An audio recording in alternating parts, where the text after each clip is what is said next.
नमस्कार किसान दोस्तों, स्वागत है आपका मेरे YouTube चैनल आज का किसान पर एक नई वीडियो के साथ। और जैसा कि आज जो है मैं एक किसान भाई थे मेरे मिलने वाले, तो उनके लहसुन आप देख सकते हैं, फर्स्ट टूटी लहसुन है और उसमें बहुत ज़्यादा कंडीशन ख़राब हो रही थी, यहाँ तक कि पौधे सूखने की और इस प्रकार की बीमारी आ रही थी। तो आज मैं आया हूँ जावद क्षेत्र में, नानपुरिया गाँव में, और यहाँ पे जो मैंने इनको दवाई बताई थी इन्होंने खेत में डाली। अभी स्प्रे तो किया नहीं है, सिर्फ खेत में डाली और उसके बाद इन्होंने सिंचाई की और लगभग आज 8 दिन के बाद खेत भी पूरा सूख गया और उसके बाद लहसुन की आप कंडीशन देख सकते हैं इस प्रकार से है।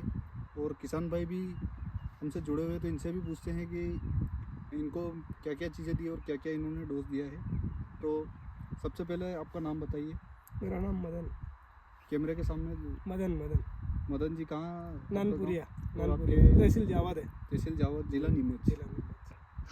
तो आपने इसमें पहले क्या स्थिति थी? पहले बहुत बेकार हुई थी, फसल खराब हो गई थी पूरी, हम्म, सूखने की कगार पे आ गई थी। हम्म। तो फिर जो आपने बताया वो मैंने डाला और उससे तो काफ़ी मेरे इसमें- को अच्छा लगा, रिजल्ट बहुत शानदार आया। अच्छा, तो हाँ। पहले इसमें क्या कंडीशन थी, मतलब पहले क्या? बहुत मुरझाने लगी थी ये। तो देखिए मुरझाने लग गई थी और कहीं ना कहीं ये नमी के कारण ये जो इस साल बारिश ज़्यादा हुई है और ज़्यादा सिंचाई से भी ये किसान भाइयों को इस चीज़ का सामना करना पड़ रहा है। दूसरा, बेमौसम बीच में बारिश हुई थी, तो बहुत से क्षेत्रों में बारिश हुई थी, बहुत से क्षेत्रों में नहीं हो पाई हुई थी। तो जिन क्षेत्रों में बारिश हुई थी वहाँ पे तो ज़्यादा दिक्कत है, क्योंकि उस समय जो है फसल में मेनली जड़ में कीड़ा और फंगस लगी थी। लेकिन इसके साथ इसमें एक और चीज़ लगती है, निमाटोड, जिसको कि निमिटीसाइड रहता है, उससे कंट्रोल किया जाता है। तो इनके अभी जो है इसमें क्या क्या दिया था, इसमें कीड़े के लिए यहाँ पे थायोमैक्सम 30% एपीएस जो आता है वो यहाँ पे दिया था, और एक फंगीसाइड मैंने बताया था। इनकी हद से ज़्यादा समस्या थी, तो इनको मैंने यहाँ पे बायर की जो एलाइट आती है, ये लगभग इनके 4 बीघे के आसपास की लहसुन थी और इसमें 1 किलो का पूरा डोज यानी कि 250 ग्राम बीघे के हिसाब से एलाइट का प्रयोग करवाया था। और उसके बाद इनके घेरे बैठने की और ये समस्या भी हो रही थी, तो वो वहीं के वहीं इस फंगीसाइड से कंट्रोल हुए। देखिए किसान भाइयों, आप चाहो तो कीटाजिन का भी प्रयोग कर सकते हैं, बहुत सारे मार्केट में अवेलेबल है। लेकिन अगर आपके हद से ज़्यादा अगर समस्या हो रही है तो आप एलाइट का यूज़ करिएगा, बाकी आप एलाइट का यूज़ ना करिएगा।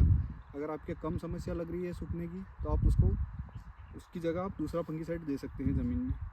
और इसके अलावा इनके यहाँ पे मैंने माइक्रोन्यूट्रिएंट दिलवाया था यहाँ पे, जो कि ध्रुवी गोल्ड नाम से आता है। और इसके साथ मैंने यहाँ पे इनके प्रति बीघे के हिसाब से 1 किलो ह्यूमिक एसिड यहाँ पे दिया था। अगर कीटनाशक की बात करूँ तो इन्होंने पहले क्लोरीपाइरिफास कीटाजिन का यहाँ पे यूज़ कर लिया था। तो इसके बाद यहाँ पे मैंने थायोमैक्सम जो 30% एपीएस आता है उसका यहाँ पे मैंने खाद के साथ मिला के ये किया था। अगर आप कीटाजिन और अगर क्लोरो दे रहे हैं तो उसका एक सावधानी ये रखनी है आपको कि जब भी आपकी खेत में फुहारे चला रहे हैं, बहुत सारे किसान भाइयों के पास फुहारा सिस्टम भी है, तो खादों के साथ मिला के तुरंत उसमें खेत में छिड़क के आपको फुहारा चलाना है और सिंचाई भी तुरंत करनी है। आप ऐसा नहीं 2 दिन बाद या 2 घंटे बाद करोगे, क्योंकि ये एक पेट्रोल टाइप दवा रहती है, पेट्रोलियम जैसे रहती है, तो ये दवा उड़ जाती है और बाद में प्रॉपर रिजल्ट नहीं दे पाती है। तो इसके अलावा इनके अभी स्प्रे बाकी है। तो अभी ये लहसुन 75 दिन की हो चुकी है और इसके बाद इसमें जो है अभी कैल्शियम नाइट्रेट और एक 11 मिला कॉम्प्लेक्स नाम से 12, 11, 18 जो खाद आ रहा है वो यहाँ पे दे रहे हैं। और इस समय ये तो ऊटी की लहसुन है और ये मेरे हाथ में जो है पौधा ये देसी लहसुन का है। तो अभी आप यहाँ पे देख सकते हैं जड़ भी स्वस्थ है, बढ़िया है, कोई फंगस नहीं है, बढ़िया चल रही है और अब इसमें कंद बन रहा है। तो इस समय जो है हमने जो भी शुरुआत में खाद दिए थे या हमारे 60 दिन की अवस्था में हमने जो भी खाद दिए थे, तो उनका क्या काम है, जैसे कि फास्फोरस जो रहता है वो हमारे तने को मजबूत करता है और पोटाश जो रहता है हमारे इसमें भराव की जो कलियाँ भरेगी, जो वजन उतरेगा वो पोटाश काम करेगा।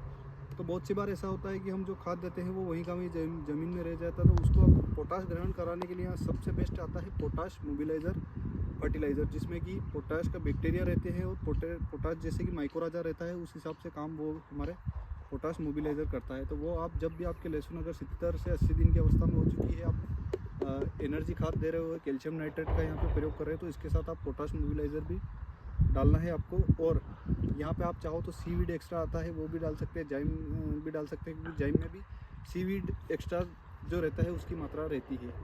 और इसके अलावा अब इनके 75 दिन की ये लहसुन हो चुकी है और अब लगभग 4-5 दिन बाद ये इसमें सिंचाई करेंगे, तो यहाँ पे कैल्शियम नाइट्रेट का प्रयोग करवाएंगे और उसके साथ आपको 1 किलो बोरान लेना है, इसके साथ लेना है पोटाश मोबिलाइज़र खाद। और ये जैसे कि 12, 11, 18, 11 मिला कॉम्प्लेक्स दे रहे हैं, सूक्ष्म पोषक तत्व उसमें सारे आते हैं, तो वो भी आप यहाँ पे दे सकते हैं। इसके अलावा आप कोई से भी माइक्रोन्यूट्रिएंट है, चाहे ये मिल रहा हो मार्केट में तो ठीक, नहीं तो आप अदर भी जा सकते हैं, जैसे कि अल्बर्ट सोल्यूशन हुआ, ये चीज़ें आपको देनी है। तो किसान भाइयों को जो है कुल मिला के जड़ फंगस से बचाना है और अपने लहसुन को स्वस्थ रखना है, क्योंकि महंगे भाव की लहसुन भी है और इसको अगर हम थोड़ी गलती करेंगे तो आगे जाके हमारा उत्पादन भी कम बैठेगा और लहसुन में कहीं ना कहीं हमको घाटा खाना पड़ सकता है, क्योंकि महंगा भाव का बीज दिया है तो अब उस भाव को और उसको रिकवर भी करना ज़रूरी है। तो बाकी आप ये लहसुन देख सकते हैं, पूरी आप लहसुन देख सकते हैं। पहले बहुत कंडीशन ख़राब थी और अब जाके बता रहे हैं कि कंडीशन बढ़िया है। लगभग मैं आज 7 से 8 दिन के बाद यहाँ पे आया हूँ और पहले काफ़ी क्रिटिकल कंडीशन थी। इन्होंने सिर्फ मेरे व्हाट्सअप किया था, वीडियो कॉल पे मेरे को लहसुन बताया था। तो अब यहाँ पे स्प्रे की बात कर लेता हूँ। अगर जिन किसान भाइयों के स्प्रे यहाँ पे करना चाहते हैं ये चीज़ें डालने के बाद, चाहे 70 दिन की अवस्था हो चाहे 80 दिन की अवस्था हो, तो यहाँ पे सबसे पहले स्प्रे में आपको लेना है, एक तो इंसेक्टिसाइड लेना है। आप यहाँ पे चाहो तो लेमड़ा, अगर थ्रिप्स की ये समस्या कम लग रही है आपको तो लेमड़ा साइलोथ्रिन और थाइमेक्सामिन दोनों का कॉम्बिनेशन सिजेंटा की एलिका में आता है, आप वो यूज़ करिएगा, वो आपको बेस्ट रिजल्ट देगा। इसके साथ आपको यहाँ पे एक फंगीसाइड लेना है और एक एंटीबायोटिक भी आप यहाँ पे ले सकते हैं। एंटीबायोटिक में आप कासू भी ले सकते हो जो कि स्प्रे में यूज़ होती है, आप वो ले सकते हो, या इसके अलावा आप इसमें और भी आते हैं स्ट्रेप्टोसाइक्लिन, वो ले सकते हो।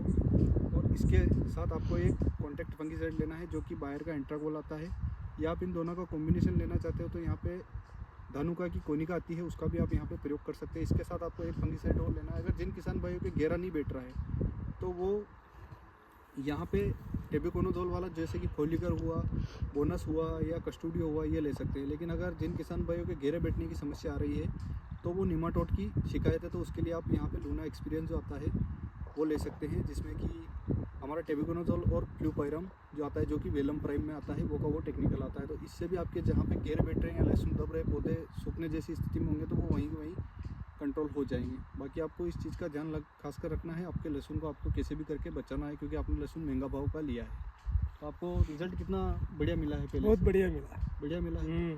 तो ऐसे ही वीडियो से जुड़ी जानकारी के लिए आप चैनल को ज़रूर सब्सक्राइब करिएगा। अगर वीडियो पसंद आया हो तो वीडियो को ज़रूर लाइक करिएगा। धन्यवाद। जय जवान, जय किसान, जय हिंद, जय भारत।